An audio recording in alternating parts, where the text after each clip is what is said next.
할렐루야, 예수님 안에서 반드시 좋은 일이 있습니다.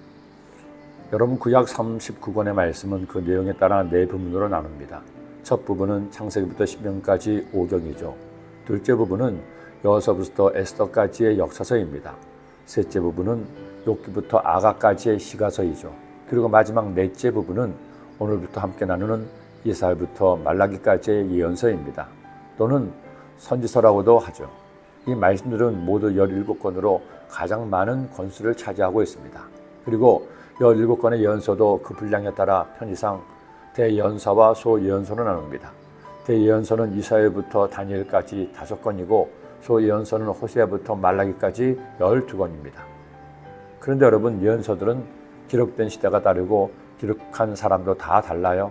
하지만 그들이 예언한 내용은 다 같습니다. 모든 예언서는 공통적으로 하나님께서 명하신 이 말씀을 예언했습니다. 너희는 스스로 씻으며 스스로 깨끗하게 하여 내 목전에서 너희 악한 행실을 버리며 행악을 그치고 선행을 배우며 정의를 구하며 학대받는 자를 도와주며 고아를 위하여 신원하며 과부를 위하여 변호하라 하셨느니라. 여호와께서 말씀하시되 오라 우리가 서로 변론하자. 너희의 죄가 주홍 같을지라도 눈과 같이 이어질 것이요 진홍같이 붉을지라도 양털같이 희게 되리라.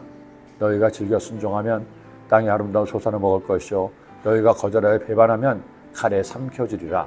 야훼의 입의 말씀이니라.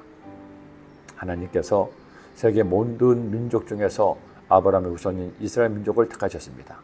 그들에게 율법을 주면서 하나님의 뜻이자 법인 율법대로 살 때 그들을 구원하시되 율법의 말씀대로 살지 않을 때 죄의 결과로 멸망당할 것을 경고하셨습니다.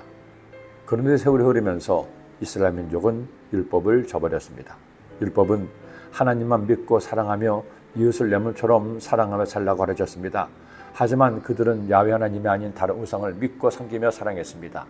이웃을 사랑하는 것이 아니라 미워하고 싸우고 빼앗고 죽였습니다. 그런 그들에게 하나님께서는 예언자들을 보내어 경고의 말씀을 전하게 하신 겁니다. 이제라도 너희가 회개하고 돌이키면 그들을 용서하시고 하나님의 진노를 면해 주시겠다는 겁니다. 주홍같이 붉은 죄도 양털처럼 희게 하겠다는 것이죠.